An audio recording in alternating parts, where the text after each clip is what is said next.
Alhamdulillah. Udah jelas ya? Udah? Bisa langsung dimulai, Mas Syakur? Halo, tes. Bismillahirrahmanirrahim. Bismillahirrahmanirrahim. Baik. Assalamualaikum warahmatullahi wabarakatuh. Selamat malam semua teman-teman. Kali ini saya bersama Mas Syakur akan melangsungkan bincang-bincang sosial ya. Di mana bincang-bincang sosial ini dengan tema berbagi kisah dengan sahabat disabilitas. Baik, kita langsung mulai. Tuhan menciptakan manusia di dunia ini adalah sama.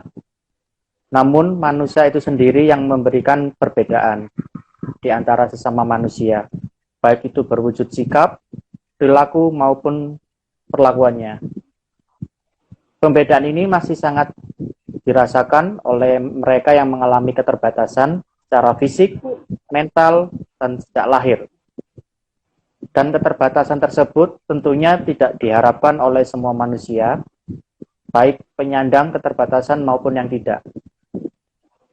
Penyandang disabilitas disebut sebagai orang yang berkebutuhan khusus, yang dianggap sebagai warga masyarakat yang tidak produktif. Namun, mereka mampu menjalankan tugasnya dengan baik. Baik dalam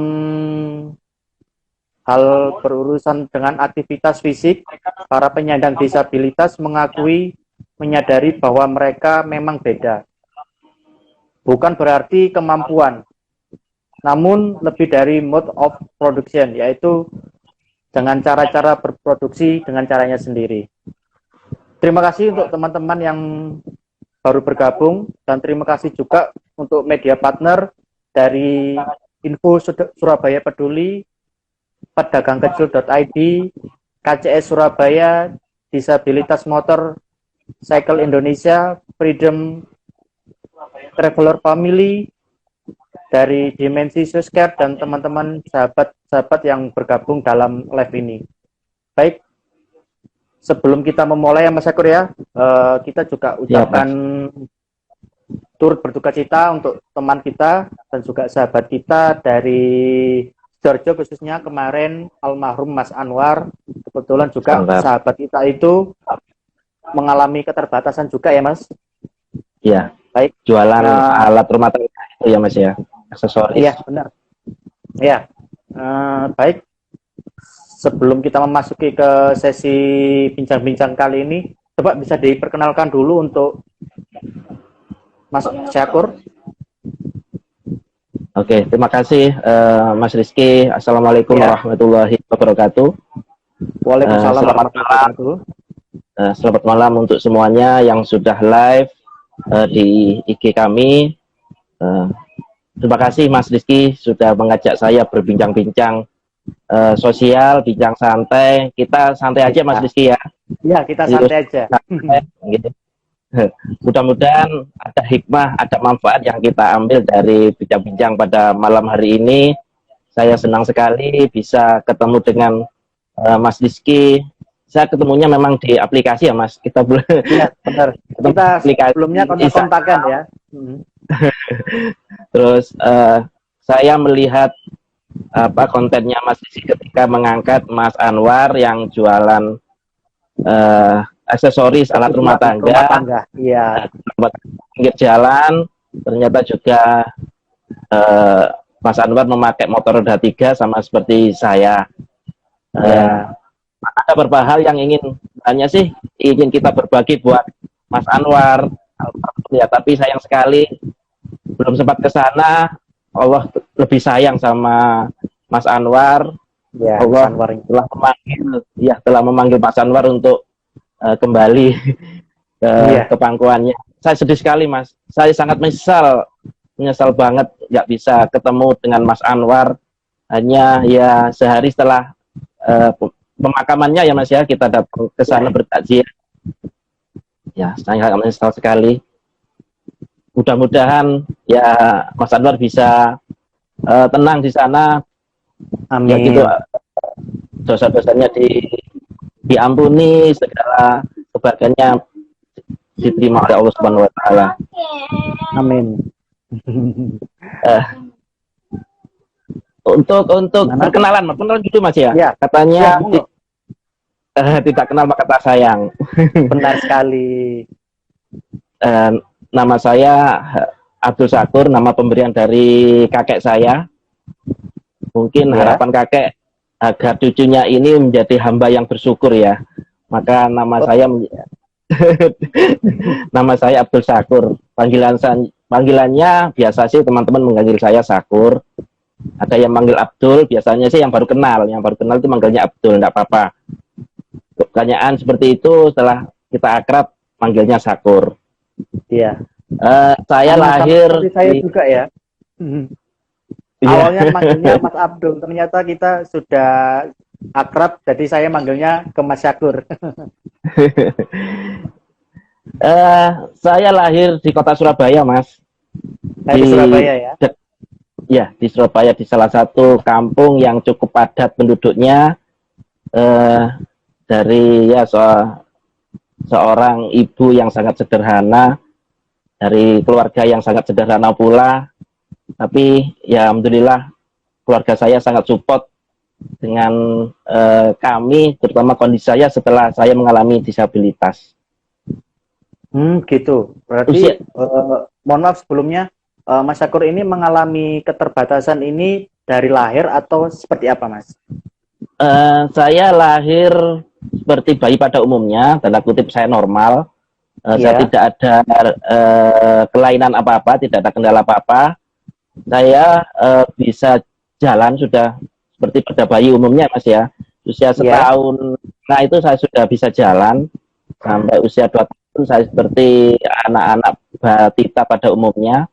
Tapi pada saat usia menginjak 3 tahun, saya jatuh.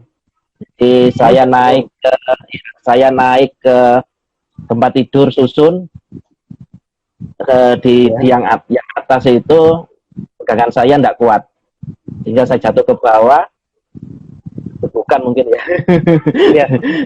Terus langsung dibawa sama ibu ke BKIA nggak salah, ke rumah sakit lah. Jadi kondisi panas, saya dibawa ke rumah sakit. Yang informasi yang saya dapatkan, saya disuntik di sana, Mas. Jadi panas itu disuntik sehingga udah nyampe rumah tambah tidak bisa apa-apa, kaki tangan saya lumpuh, tidak bisa digerakkan.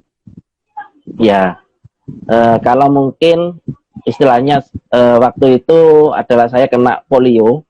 Jadi polio itu ada sebuah virus yang menyerang salah satu saraf kita, otot-otot kita, sehingga mengalami bukan kelumpuhan sih, mengalami penurunan kemampuan. Jadi sejak saat itu saya sudah tidak bisa jalan. Ya hasil beberapa terapi ya saya diterapi kemana, dibawa ke sana, bawa kemari, sehingga masih ada sisa-sisa kemampuan otot-otot saya, tulang tungkai saya masih bisa berjalan dengan menggunakan alat bantu, dua buah tongkat lah istilahnya. Begitu.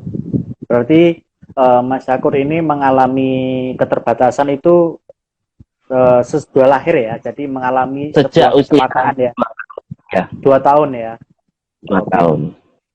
Kalau boleh tahu nih, profesinya Mas Syakur sendiri apa Mas saat ini, Mas? Kalau kegiatan sehari-hari saya pengajar, Mas. Oh, pengajar. Saya seorang Umar Bakri lah. Saya guru di salah satu di SLB YPAC Surabaya di Semelawaru sana, yang sebenarnya sih itu alma mater saya waktu saya sekolah SD dulu. Jadi saya alumni SDLB YPAC Surabaya. Saya lulus tahun 86, Mas. Saya belum lahir itu. Ya, saya 86 lulus SD. Saya melanjutin di sekolah umum sampai saya lulus kuliah. Setelah lulus kuliah, saya coba ya kangen dolan ke sekolah saya, kangen dengan guru-guru saya. Alhamdulillah kok keterusan sampai sekarang. Nanti ceritanya bisa dilanjut, Mas. Iya. Iya. Agak panjang ya kalau cerita masa lalu ya. Ya. Iya, baik. Sebenarnya Mas Syakur ini sekarang kan profesinya sebagai seorang pengajar ya. Ya, Ya, alhamdulillah baik Mas. kita bisa langsung masuk ke sesi pertanyaan ya. Karena sesi pertanyaan ini agak banyak ini kayaknya. Saya kumpulkan dari teman-teman kemarin. Juga sebelumnya saya juga posting video Mas Syakur yang waktu Ramadan kemarin ya. Nah, itu kan waktu pembagian takjil ya. Takjil itu Iya, ya. ya yang diliput oleh CNN Indonesia itu ya. Nah, Oh itu ya, di alhamdulillah. situ juga setelah saya posting ada beberapa pertanyaan yang saya kumpulkan juga dari teman-teman. Kita langsung mulai dari pertanyaannya ya. Itu kegiatan sosial saya, Mas. Mas. Selain Oh, di iya. samping mengajar, kegiatan Oh di gitu. komunitas. Mm-mm. Bisa langsung masuk ke pertanyaan ya. Oke, Baik. siap, Mas. Oke. Kita langsung pertanyaan. Oh, baik. Sebelumnya untuk teman-teman nanti di akhir sesi kita ini ada pertanyaan boleh nanti disampaikan, nanti bisa kita bincang-bincang sama-sama. Baik Mas Syakur, kita mulai ya tentang pertanyaannya.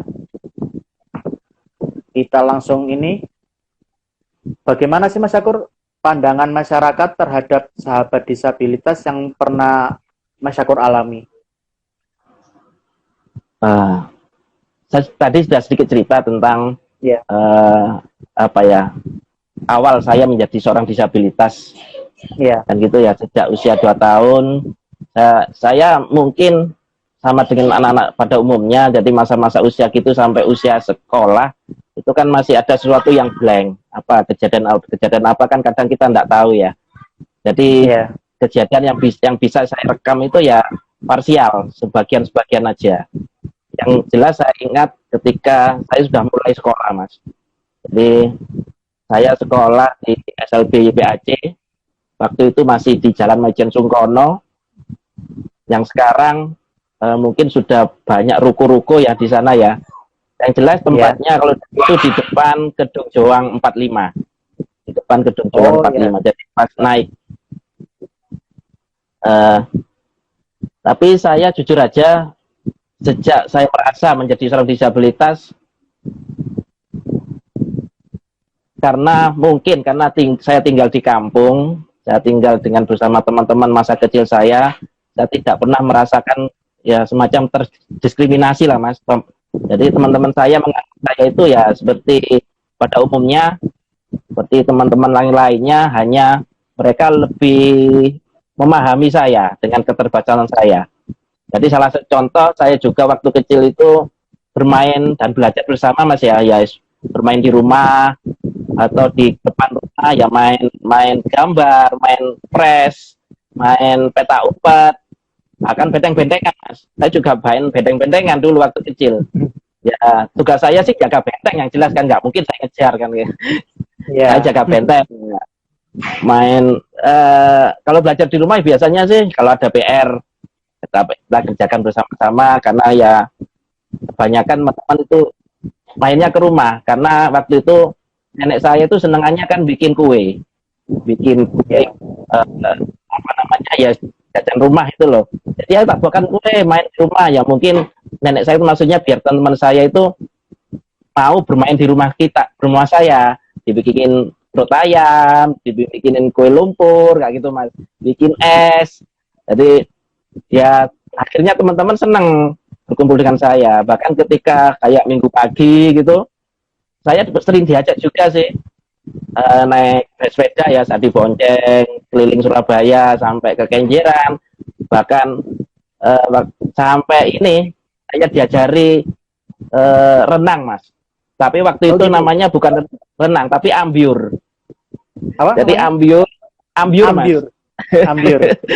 Jadi bukan di kolam renang, tapi di depan KONI itu dulu ada gubangan air ya, yang banyak yang gondoknya itu ya, masa kecil saya itu berenang di situ, belajar renang di situ bersama teman-teman. Bayangkan ada gubangan di depannya KONI, di jalan-jalan apa menuju ITS itu kan masih rawa-rawa ya dulu ya. Oh dulu ya. Ya saya dibonceng teman-teman, ayo minggu pagi bedaan ke sana ya, tenang udah di rawa-rawa yang penuh enceng gondok, bahkan ular di situ. Tapi ya serunya di situ sih, teman-teman enggak melihat saya ini dijauhi lah, ini apa namanya nanti nyusahin. Enggak, justru teman-teman itu membantu saling ya. tahu, ya, membantu saling tahu. Ya, sakur harus ikut, nggak seru nggak ada sakur, bilangnya seperti itu. Mudah-mudahan teman saya waktu kecil di kampung ini bisa ikut live hari ini, malam ini. Amin, mudah-mudahan bisa nonton juga sebagai ini ya, ajang nostalgia ya. Ya, amin. Mengenang masa kecil. Iya. Berarti dari apa namanya, dari masyarakat juga, khususnya juga teman-teman Masyakur waktu kecil sangat respect juga ya, sangat maulah istilahnya kita bersahabat dengan teman-teman yang berkebutuhan khusus. Jadi tidak ada yang namanya diskriminasi seperti itu ya. Selama ini itu juga Masyakur, ya? tidak terlepas ya, mungkin yang saya lakukan juga Mas, saya welcome terhadap teman-teman. Saya datang ketika mereka bermain, saya menyampaikan juga, ayo aku ikut dong, kayak gitu. Tadi justru kalau kita terlalu defend, kita menutup diri, mereka kayaknya sih juga ini ya, takut ini apa namanya, mengganggu kita ya. Oh, nanti tersinggung, jangan-jangan nanti. Oh nah, ya. Di samping itu kita juga harus welcome terhadap mereka. Nah, salah satu faktor yang mungkin karena saya tinggal di kampung sih, beda mungkin kalau saya tinggal di perumahan elit kayak gitu, pasti ya bisa di rumah menikmati fasilitas di rumah kan, gitu aja. Iya.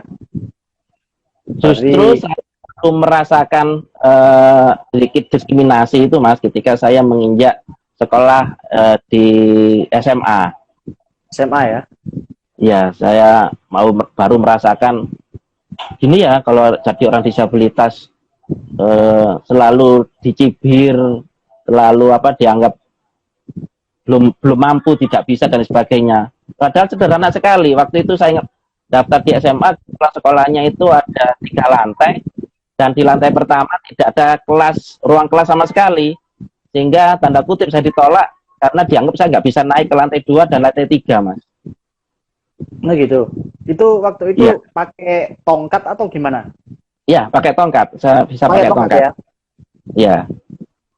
Sehingga penolakan halus itu dikarenakan ya mereka tidak mau ribet, tidak mau repot, tidak mau direpoti oleh salah satu siswanya yang seperti saya. Tetapi setelah saya jelaskan bahwa insya Allah Pak, insya Allah Bu, saya bisa kok, dengan keterbatasan saya bisa naik ke lantai 2, lantai 3, lantai 4. Oh nggak ada Mas, lantai 4-nya, lantai 4-nya genteng katanya. Loh ya, maksud saya gitu. Berarti ada motivasi kuat tersendiri ya untuk Mas Sakur untuk menjalani pendidikan waktu itu ya? Ya, memang harus seperti itu Mas. Kalau nggak kita sendiri yang fight, dan kita harus fight juga sih. Wah, kelasnya lantai 2 ya gimana saya bisa naik? Udah nanti nggak bisa naik. Terus nggak usah sekolah aja kan, seperti itu. Ya. Tapi waktu itu bisa ya? Masih muda Mas waktu itu Mas. Masih muda ya? Sekali. Kalau sekarang aku mungkin kayak. Baik Mas Sakur, apa sih faktor-faktor yang mendukung dan menghambat kesetaraan hak para penyandang disabilitas? Faktor penghambatnya itu salah satunya disabilitas masih dianggap sebagai aib keluarga Mas. Jadi malu kalau punya anak seorang penyandang disabilitas, sehingga ketika ada tamu ya, koleganya, relasi,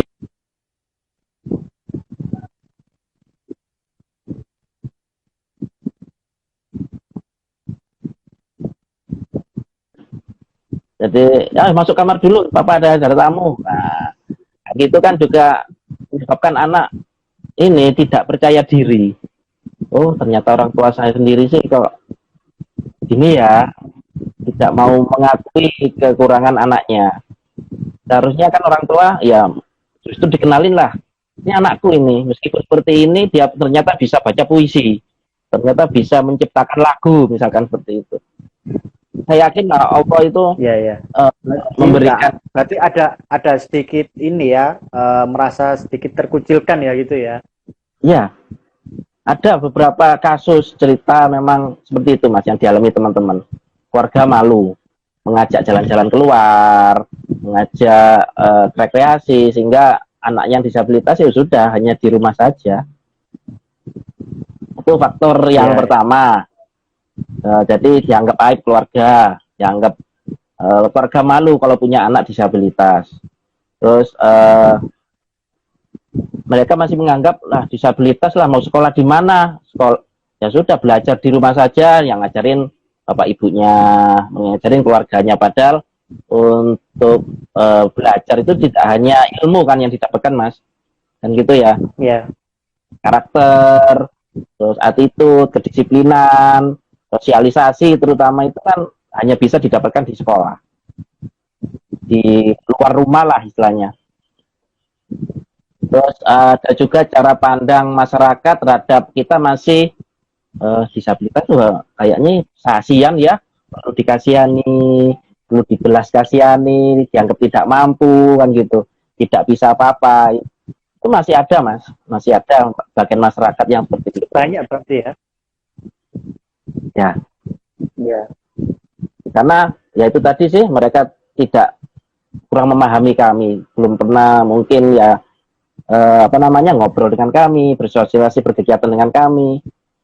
Tapi setelah insya Allah setelah mereka itu dekat dengan kami, tahu oh ternyata disabilitas seperti ini, insya Allah bisa merubah mindset mereka, pola pandang mereka terhadap penyandang disabilitas. Semua produk Allah itu kan nggak ada yang gagal ya Mas ya, sepakat nggak? Iya, benar. Ya, tidak ada yang gagal termasuk penyandang disabilitas. Allah akan memberikan kelebihan-kelebihan yang ada di dalam diri seorang disabilitas, nggak tahu. Nah itu sisa-sisa kemampuan di mana hanya dia sendiri yang tahu, dan mungkin komunitasnya yang bisa menemukan oh ternyata si A ini kemampuannya di sini. Iya.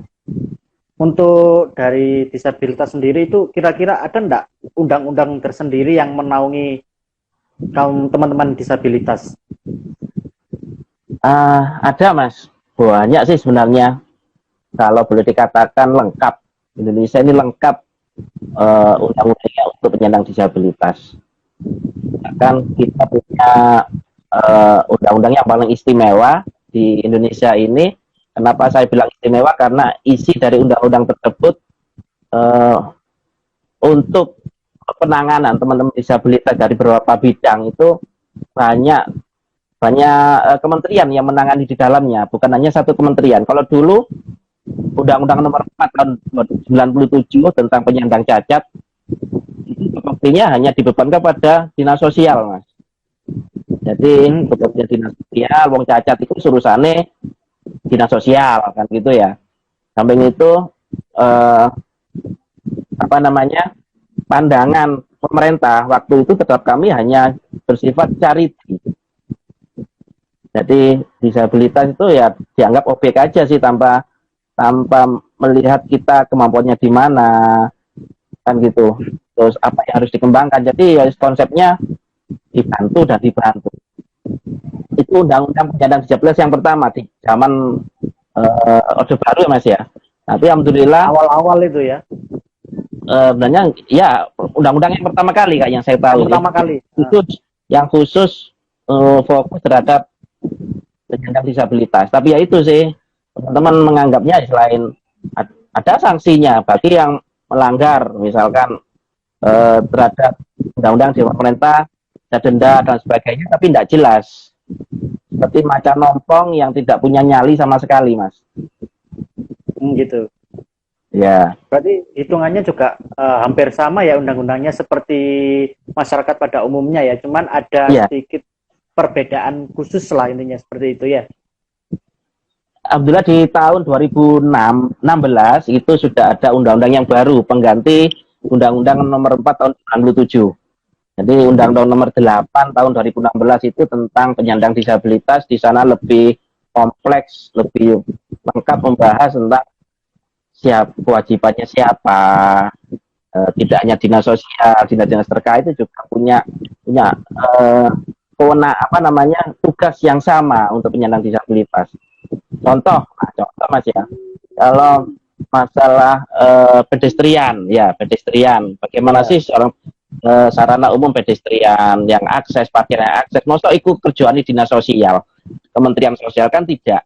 Itu Beda ya. menjadi fungsinya Kementerian PU, kan seperti itu. Itu pun sudah juga ada kalau itu bukan bukan undang-undang Mas, tapi permen. Jadi PU punya peraturan Menteri PU nomor 30 tahun 2006 tentang pedoman teknis fasilitas dan aksesibilitas pada bangunan gedung dan lingkungan. Coba mungkin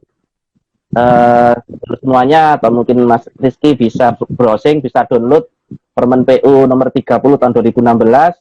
Di situ ada persyaratan teknis, Mas. Jadi contoh pedestrian yang layak itu seperti apa sih buat teman-teman? Dari bahannya seperti apa, harus ada apanya. Seperti salah contoh ini, Surabaya itu pedestrian sudah bagus. Kalau saya melihatnya udah bagus sekali lah. Tapi bagi kami masih belum menyentuh tentang kebutuhan penyandang disabilitas, terutama disabilitas netra, Mas. Oh, tunanetra. Iya. Tapi untuk fasilitas umum sendiri yang kira-kira yang dibutuhkan untuk teman-teman disabilitas itu seperti apa sih, Mas? Kan teman-teman disabilitas kan banyak. Kalau tuh ya. kebutuhan aksesibilitas banyak. Mungkin kalau Mas Rizky mau mendownload itu ya, Permen PU nomor 30 tahun 2006 itu lengkap semua, Mas, gambarnya, Mas. Contoh, itu ya apa sih? Ada ubin pemandu untuk tunanetra, building block. Terus ono contohnya building blocknya seperti apa, warnanya warna apa. Sudah jelas semua di situ, Mas. Parkir khusus untuk penyandang disabilitas seperti apa, sudah ada gambarnya lengkap, ukurannya. Mau parkir gitu ya? Mau parkir paralel sudah ada, Mas. Lift seperti apa, pintu masuk utamanya seperti apa, RAM itu untuk menyambung perbedaan ketinggian antara ya ini kan dataran yang agak lebih tinggi, Mas. Kalau pakai tangga kan tidak mungkin teman-teman yang pakai berkursi roda. Sudah ada RAM itu juga sudah diatur derajat kemiringannya berapa persen. Tidak asal bikin, oh ini yang mau naik ya, jalannya ini naik, ada tangganya, sudah kita buatin RAM. Kenyataannya banyak sekali bangunan yang sudah ada RAM-nya tapi tidak akses bagi kami, tidak bisa kami gunakan. Karena apa? Yang pertama, ya menurut pandangan mereka sendiri, oh ini tak gawe aksesibilitas untuk teman-teman disabilitas, asal ada, tapi ternyata tidak bisa kami gunakan, tidak sesuai kebutuhan gitu ya. Betul, ada tempat parkir khusus untuk disabilitas tapi tempatnya jauh. Nah, gimana saya jalan aja udah nggak kuat ke pintu masuk. Jadi tempat parkir khusus pun harus yang dekat dengan pintu utama. RAM-nya itu kalau nggak salah derajat kemiringannya itu 7%, Mas. 7 derajat. 7 derajat, ya, 7 derajat. Ya. Banyak sekali fasilitas umum itu yang lebih dari itu. Coba mungkin kapan-kapan kita dolan ya, kita main-main itu ke Taman Bungkul. Oh ya. Taman Bungkul itu di sana ada parkir khususnya untuk disabilitas. Ada parkir khusus gitu ya. Tapi seringkali dipakai sama orang-orang yang non disabilitas, Mas. Makanya saya dan teman-teman jadi malas ke sana. Fasilitas kami dipakai. Nanti kita coba main-main ke sana ya. Saya juga pengen tahu sih seperti apa sih fasilitas yang ada di Surabaya juga ya. Nanti coba kita bikin konten yang menarik ya gitu ya. Ada RAM-nya juga, tapi RAM-nya ini ya delocok banget, Mas. Jangankan kami ya yang punya disabilitas, mungkin orang-orang bukan disabilitas kalau melewati itu tidak berhati-hati, ya bisa aja kan kepleset dan lain sebagainya. Iya, benar sekali. Iya. Berarti kalau gimana? Jadi kalau ngomong tentang sarana yang akses itu seperti apa sih, kan gitu ya? Iya. Jadi menurut pendapat saya itu ada 4 azas yang harus dipenuhi bagi sebuah tempat yang bisa dikatakan aksesibel. Harus memenuhi 4 azas. Masalah itu azas saja hilang atau tidak terpenuhi, sudah dianggap tempat itu tidak akses. Keempat asas itu yang pertama adalah keselamatan. Keselamatan. Jadi yang pertama ya, Jadi teman-teman disabilitas itu harus bisa melewati tempat itu dengan selamat, sampai kepleset timbun dan sebagainya karena salah dalam penggunaan atau bahan yang dipakai.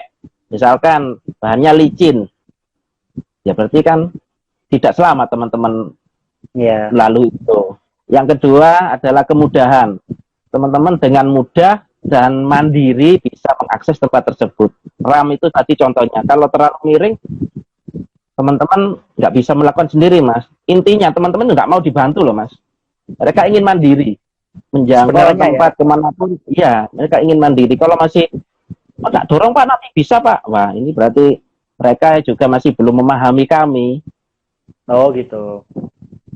Ya, yang pertama tadi keselamatan. Yang kedua kemudahan. Yang ketiga kegunaan, Mas. Kegunaan. Jadi kalau fasilitas tersebut tidak bisa kami gunakan dengan baik, contohnya ada parkir khusus motor atau mobil untuk kami, ternyata dipakai untuk kendaraan lain. Berarti kan kami tidak bisa menggunakan fasilitas itu. Seharusnya contoh, itu tidak boleh ditempati ya, hanya khusus untuk kaum-kaum yang membutuhkan gitu ya. Betul, betul. Itu salah satu undang-undangnya sendiri tidak boleh ditempati gitu. Ada sanksinya, tapi ya itu tadi sih kembali ketegasan pemerintah. Ada pelanggar-pelanggar undang-undang itu seperti apa. Di luar negeri Mas ya, yang pernah saya ikutin, ada pemain sepak bola Asia Gold itu ya sempat parkir di tempat fasilitas khusus teman-teman disabilitas yang di Inggris sana. Sudah ketahuan tertangkap kamera CCTV, diproses Mas, kena denda berapa poundsterling gitu. Jelas pelanggaran yang dilakukan di luar negeri itu sanksinya jelas. Ya biar efek jerah lah. Ada efek jerah untuk pelanggaran. Ya, itu tadi kan yang ketiga ya. Yang keempatnya? Ya, kemandirian. Jadi gitu. Kembali teman-teman itu ya kita ingin mandiri Mas. Meskipun dengan bersusah payah, meskipun dengan waktu yang agak lama, tapi ada kepuasan tersendiri kalau kita bisa melakukan sesuatu itu dengan mandiri. Ya, gampang Pak, nanti kita bantu Pak naik ke tangga loh. Gimana sih? Jadi 4 asas itu harus terpenuhi agar suatu tempat bisa dikatakan aksesibel bagi kami. Sebenarnya sih contoh gampang Mas. Biasanya sih teman-teman itu bilang nggak usah repot-repot lah mendesain untuk penyandang disabilitas. Kita juga sepakat itulah, nggak perlu kita prioritaskan. Tapi sebenarnya ada desain yang sangat menarik, universal design. Jadi desain secara umum. Jadi semua orang baik disabilitas ataupun yang bukan disabilitas bisa mengakses tempat tersebut dengan mudah. Karena jujur aja kelompok rentan itu kan bukan hanya kami Mas penyandang disabilitas ya. Ada lansia. Ada ibu hamil. Kan gitu ya. Oh, berarti itu juga nyambung juga ya. Dari fasilitas khusus untuk disabilitas dan bisa digunakan untuk kaum yang berusia dan juga atau ibu hamil itu ya. Betul. Beberapa ini aja Mas, mungkin Mas Diki pernah naik kereta ya, kereta yang jurusan jauh itu. Ya, jarak jauh itu. Yang jarak jauh itu ada tempat khusus, priority seat untuk lansia, untuk ibu hamil, untuk penyandang disabilitas. Dan memang tidak ada yang berani, memang tugasnya sih ketat banget itu Mas. Hanya 3 kelompok rentan ini aja yang boleh duduk di situ mendapatkan fasilitas itu. Gitu. Kalau menurut Mas Syakur sendiri, kira-kira di Surabaya ini udah dikatakan memenuhi enggak Mas untuk fasilitas khusus untuk kaum-kaum yang membutuhkan itu? Belum. Surabaya masih belum ramah untuk kami, belum semuanya ramah. Hanya beberapa bagian saja, ada beberapa fasilitas saja yang ya lumayan lah seperti itu. Karena kenapa Mas, contoh ya pedestrian yang saya jelaskan tadi itu luar biasa. Saya salut dengan Bu Risma, dengan tata kota yang sangat luar biasa, seringkali dapat penghargaan. Tapi nyun sewu ya Bu Risma, untuk penyandang disabilitas saya rasa itu masih kurang. Saya rasa itu Mas itu. Karena yang disabilitas itu kan banyak, bukan hanya sekolah-sekolah, anak-anak SLB ataupun yang ada di Liposos, anak-anak tuh Kalijudan, tapi kelompok-kelompok kami ini juga, kami juga anaknya ibu kan gitu ya, kita warga negara Surabaya yang sama, punya kewajiban yang sama Mas. Saya juga bayar pajak loh Mas, pajak motor gitu kendaraan saya juga bayar, PPP rumah saya juga bayar kan gitu ya. Kalau saya makan di rumah makan saya kena PPN 10% sama Mas. Hingga kalau saya sudah menunaikan kewajiban saya layaknya kan hak saya harus dipenuhi dengan baik. Harus setara sebenarnya. Betul. Ya mudah-mudahan intinya gini Mas, sebenarnya Mas, nothing about us, nothing about us without us. Jangan pernah bicara tentang kami tanpa kami gitu loh. Tolonglah kami dilibatkan dalam segala hal yang berhubungan dengan kami gitu loh. Kita diajak ngomong, kita diundang. Kalau kita kadang kan teman-teman tidak tahu lah kita harus akses kemana ke pemerintah itu. Kita harus menghubungi siapa ketika kami menyuarakan. Ya, mudah-mudahan nanti dari pemimpin Surabaya yang baru bisa memperhatikan ini ya, kebutuhan untuk sahabat-sahabat disabilitas ya. Mudah-mudahan Surabaya juga bisa sebagai contoh kota yang bisa memenuhi kebutuhan teman-teman yang berkebutuhan khusus. Betul, Mas. Gitu ya. Saya ini sebenarnya sangat sedih loh Mas. Surabaya ini kota terbesar ya, kota provinsi di Jawa Timur, tapi masih belum punya perda perwali untuk penyandang disabilitas. Masih kalah dengan kota-kota lain yang lebih kecil Mas. Jember aja sudah punya perda disabilitas. Di Situbondo sudah punya lah. Surabaya sendiri. Ya, mudah-mudahan sih dalam waktu dekat ini ya harapan saya ya hanya ini pemimpin Surabaya yang baru bisa lebih memperhatikan kami, kebutuhan kami. Karena Bu Risma nggak mungkin kan artinya itu mencalonkan kembali karena sudah 2 kali periode. Ya siapapun pengganti Bu Risma bagi saya, siapapun penggantinya Bu Risma mudah-mudahan lebih care, lebih perhatian terhadap kami. Amin. Amin. Untuk di Surabaya sendiri Mas Agur, kira-kira ada enggak sebuah wadah atau komunitas yang menaungi teman-teman disabilitas? Banyak Mas. Banyak. Ada ya? Jadi organisasi atau komunitas disabilitas itu biasanya sesuai dengan jenis disabilitasnya. Contoh, untuk teman-teman yang tunanetra itu ada wadahnya namanya Pertuni, Persatuan Tunanetra Indonesia. Jadi memang yang tunanetra Mas. Khusus ya? Ya, tunarungu nggak di situ tempatnya, yang teman-teman tuli. Terus ada LPT, Lembaga Pemberdayaan Tunanetra. Dan ada Mata Hati, kelompok Mata Hati ini salah satu kegiatannya juga advokasi Mas. Seperti kami, advokasi kesetaraan, tapi mereka yang luar biasa punya grup band yang sangat dikenal, Mata Hati namanya. Yes. Yang punya lagu judul Mata Hati itu ya? Kurang mungkin ya, mungkin. Iya, yang sering didengar saya dengar itu. Band lokalnya cuma tunanetra Mas, semuanya teman-teman tunanetra. Oh itu. Terus ada disabilitas tuli. Kalau orang lain sih menjelangnya tunarungu ya, tunarungu bicara. Tapi teman-teman tunarungu itu nggak suka dibilang tunarungu. Saya ini tuli bilangnya. Mereka itu lebih senang, lebih merasa dihargai kalau ia disebut sebagai disabilitas tuli. Oh gitu. Iya. Kalau bagi kita kan kayak tuli kasar banget deh kan gitu ya. Tuli. Tapi mereka lebih senang, lebih merasa dihargai kalau mereka dipanggil tuli. Oh gitu. Kalau tuli ada dari Surabaya sendiri Mas Agur kira-kira? Ya. Ada enggak? Yaitu atau mungkin dari kelompoknya Mas Agur sendiri? Kalau komunitas saya itu di kelompok fisik Mas, disabilitas fisik. DMI, Disable Motorcycle Indonesia, ya. Anggotanya adalah disabilitas fisik yang mayoritas pengguna motor roda 3. Apa nama komunitasnya Mas? Disable Motorcycle Indonesia, Mas, DMI. DMI ya. DMI.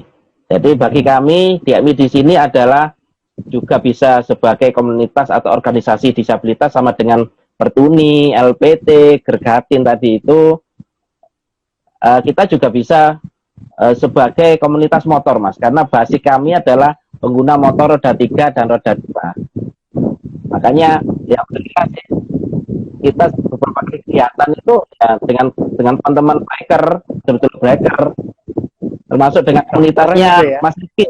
Iya. Iya. Dengan saya baru tahu loh Mas Diki juga biker juga sama seperti kami. Iya. Baru tahu ya. Iya, baru tahu kemarin Mas, waktu ke di rumahnya Mas Anwar, tadi belakangnya Mas Diki, ternyata ini membernya KCS gini. Biasanya di belakang motor saya ada cutting stiker komunitas soalnya. Ya, biasanya kan ciri khasnya teman-teman komunitas motor kan itu Mas.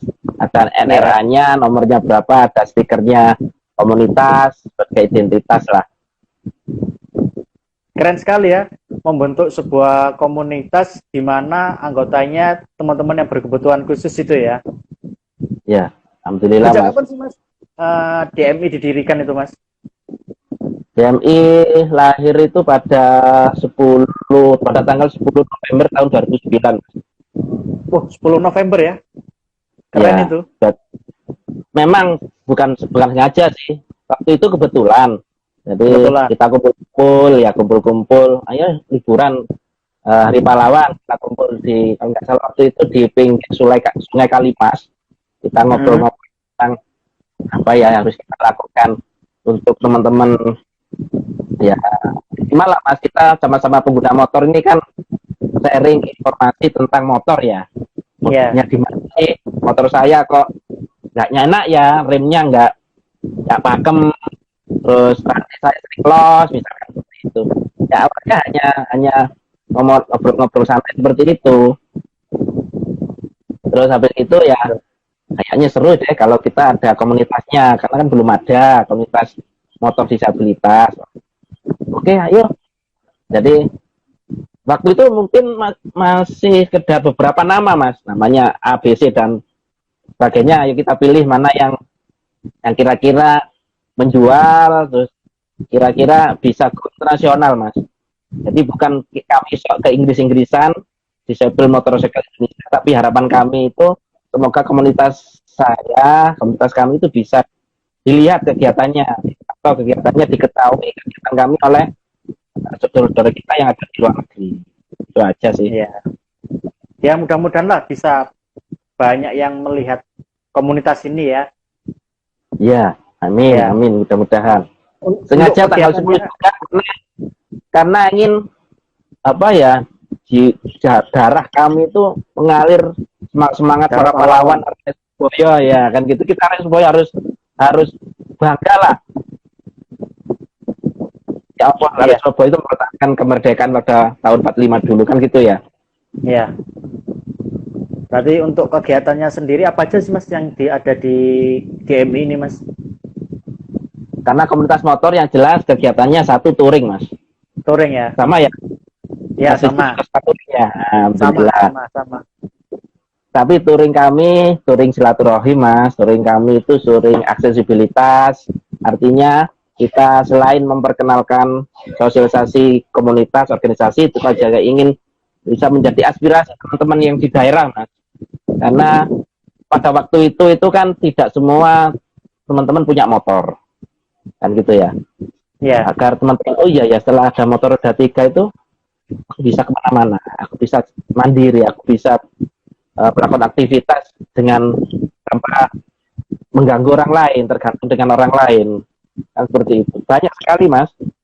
Kadang pun setelah kegiatan kami kan rolling ya, masuk ke desa kayak gitu, bukan pamer, hanya itu. Nah, ini apa ini kan jadi sorotan warga ya. Roda 3 wakene minta ampun, iring-iringan. Nah di situ ternyata ya manfaatnya. Ada ya ini orang-orang disabilitas tuh bisa sekarang. Oh ponakanku tak kandani kok gawe roda 3. Nah gitu loh Mas. Harapan saya seperti itu. Iya, ya. Kegiatan lain Keren juga ya. ya kopdar. Gimana Sama kabarnya? Kalau di kopdar, Surabaya. kalau di Surabaya dulu di depannya KBS Mas, Kebun Binatang Surabaya. Depan patung Surabaya itu. Ya. Tapi Kalau sekarang? setelah agak lama kan dibuat foto-fotoan lokasi foto Mas. Hingga Ya. kami merasa terganggu, ya wis lah, dan dolek rezeki kita ngalah Kakak Kutara di Jalan Diponegoro. Terakhir ini kita di depannya kantor Sun Life Jalan Diponegoro. Kira-kira dari Ya. itu ya 10-20 meter, nggak jauh. Ya, enggak jauh lah, dekat. Nggak jauh dari situ, ya. Kegiatan lainnya ya bakti sosial, termasuk kemarin kegiatan sosial di tiap bulan puasa, rutin bagi-bagi takjil, buka puasa bersama dengan anak yatim, ataupun mungkin berbagi dengan teman-teman disabilitas. Kayak semacam kemarin Mas ya, kegiatan kami dan kita dari Mas Anwar, ternyata keluarga mengamanahkan kita untuk menghibahkan motornya almarhum untuk diberikan kepada teman-teman disabilitas yang membutuhkan. Nah, ya kegiatan kami juga selalunya seperti itu. Bahkan kita pernah Mas turun ke jalan untuk menggali penggalian dana. Kita juga pernah membuka garasi sale, menjual pakaian layak pakai untuk kita sumbangkan ke bencana-bencana alam, mulai dari Lombok, mulai dari Pacitan, longsor Ponorogo. Kita juga melakukan hal yang sama. Kita menunjukkan bahwa menjadi disabilitas itu bisa berbagi lah, tidak hanya minta-minta, tidak hanya mengharapkan belas bantuan, belas kasihan, atau mengajukan proposal untuk minta sembako dan sebagainya. Waduh, wisin aku Mas kalau seperti itu Mas. Malah itu sebagai seorang disabilitas, saya lebih suka jual program Mas. Saya punya kegiatan ini Pak, saya punya usaha seperti ini Pak, apa yang bisa Bapak support. Jadi kita tidak menjual disabilitas kita, tapi kita menjual kreativitas, kemampuan, dan kelebihan-kelebihan yang diberikan Allah kepada teman-teman disabilitas. Ya, intinya antara teman-teman yang berkebutuhan khusus sama yang ada di masyarakat yang biasanya itu harusnya setara ya. Iya, harus setara Mas. Iya, harusnya setara. Kalau dulu sih agak susah Mas bilang kesetaraan itu. Sekarang ini aja alhamdulillah banyak sekali, udah sangat perubahan yang sangat luar biasa. Yang bagi kami ini ya modal dasar sih, agar teman-teman bisa lebih semangat, bisa lebih terampil kan gitu ya, menunjukkan ya kita bisa walaupun kita berbeda kan gitu ya. Kalau dulu Mas lihat orang disabilitas sudah kon iso apa kan seperti itu ya, punya ijazah ya hanya sekedar masuk saya Mas, yang saya alami, saya S1 lulus tahun 96 ini ijazah saya nggak laku Mas, nggak laku sama sekali. Wong cacat dianggap tidak punya kemampuan, orang cacat ya wis nah ngomai lah, nggak usah aneh-aneh gitu. Tapi zamannya sudah berubah, pola pikir masyarakat dan pemerintah juga dari charity menjadi pemberdayaan kan gitu ya. Itu ya alhamdulillah banyak sekali kesempatan yang dialami teman-teman disabilitas di beberapa tahun terakhir. Dunia kerja juga sudah mulai membuka, meskipun ya nyun sewu Mas, kalau boleh saya bilang sih hanya menunaikan kewajiban sih. Masa sih teman-teman itu harus selalu menjadi call center, terima telepon. Contoh misalkan ada teman kita yang memang sarjana ekonomi akuntansi ya, dia punya kemampuan yang baik di bidang akuntansi. Sayang kan kalau hanya sebagai penerima telepon, kan gitu. Padahal dia bisa melakukan dengan baik, neraca, akuntansi, perpajakan, tapi hanya omongannya waktu itu terima telepon. Ya mau gimana lagi? Harapan kami sih sebenarnya mudah-mudahan siapapun yang ingin memperkerjakan kami, teman-teman disabilitas, itu disesuaikan dengan kemampuan teman-teman. Kalau mampunya hanya bisa nerima telepon, ya udah nggak apa-apa terima telepon. Tapi kalau lebih, kayak tadi itu akuntansi, saya punya teman dia sarjana akuntansi Mas, sarjana akuntansi pinter, tapi ternyata hanya sebagai penerima telepon di salah satu bank di Surabaya, kan eman-eman. Iya, harusnya juga bisa menduduki posisi-posisi yang pada umumnya ya.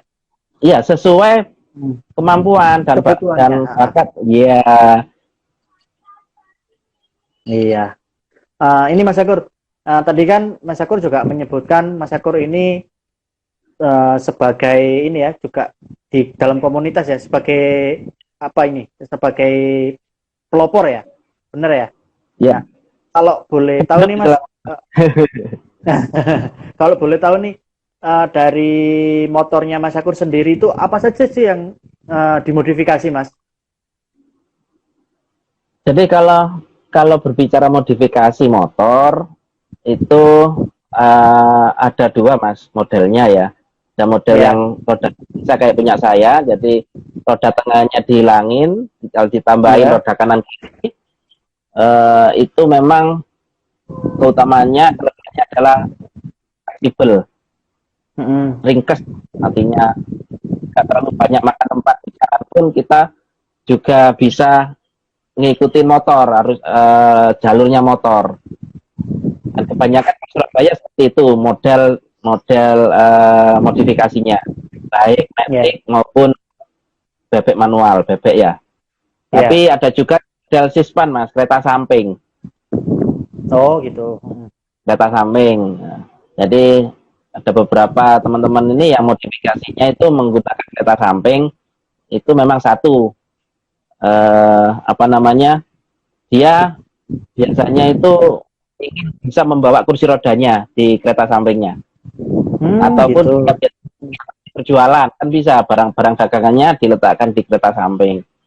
Atau fungsi lain bagi teman-teman disabilitas fisik yang paraplegia Mas, yang mengalami kelumpuhan di kakinya dua-duanya, dan mereka harus beraktivitas anytime di kursi roda.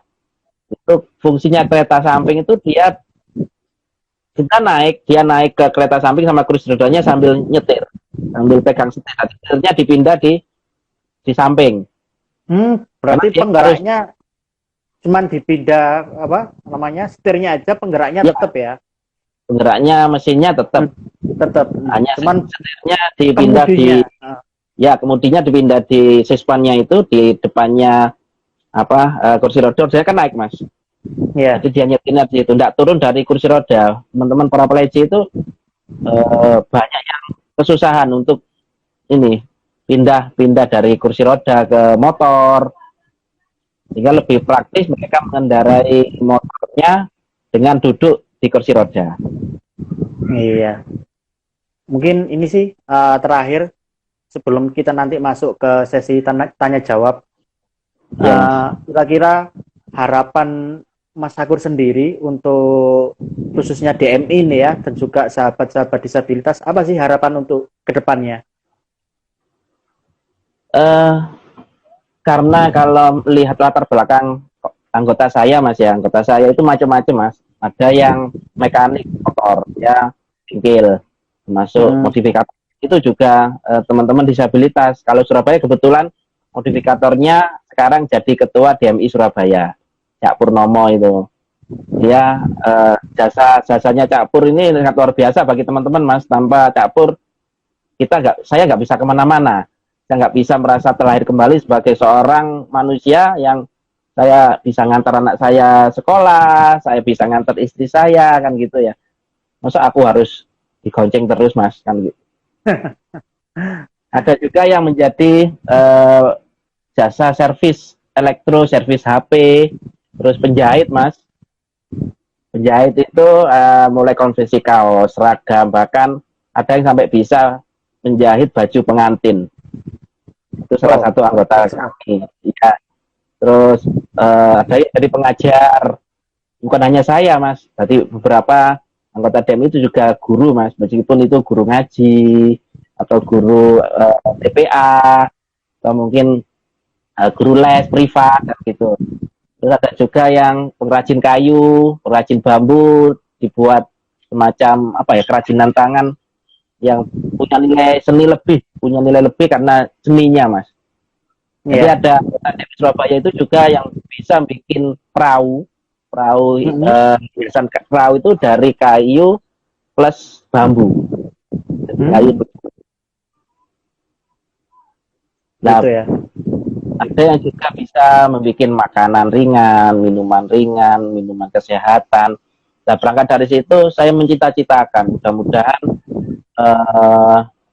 apa ya istilahnya, ada seseorang ataupun lembaga ataupun pemerintah, syukur-syukur sih pemerintah kota menyediakan tempat untuk kami untuk menjadi shelter workshop, pusat workshop, kegiatan teman disabilitas, terutama di bidang pemberdayaan ekonomi, Mas. Ya, jadi di sana misalkan ada yang bisa jahit, ya sudah buka permak jin di situ, buka konveksi di situ. Ada yang bisa laundry sepatu, ya bisa buka stand laundry sepatu. Ada yang bisa jual apa, bikin kue, ya udah dipasarin di situ, kan gitu ya. Sehingga semua tersentral di situ. Maksud saya seperti itu. Ya kita pemerintah kota terutama, Mas, ya, saya nyoroti pemerintah kota punya aset yang tidak dipakai, punya aset yang nganggur, daripada mangkrak, daripada tidak kepake, ya kamilah mungkin bisa apa ya, merawat tempat itu, menempati tempat itu dengan ini model pemberdayaan teman-teman. Iya, mohon maaf Mas Syakur, ini kurang 1 menit lagi sebelum kita closing ya.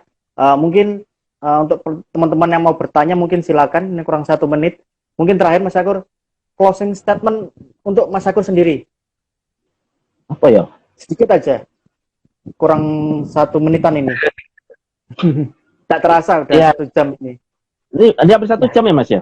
Ya udah, kurang 1 menitan ini. Closing statement terakhir. Sesuai moto DMI, beda dan bisa itu luar biasa. Jadi saya harap teman-teman jangan pernah patah semangat dan pernah minder. Tunjukkan kreativitas kita, tunjukkan kelebihan kita. Kita bisa setara dengan yang lainnya, kita bisa sama dengan yang lainnya. Itu aja lah.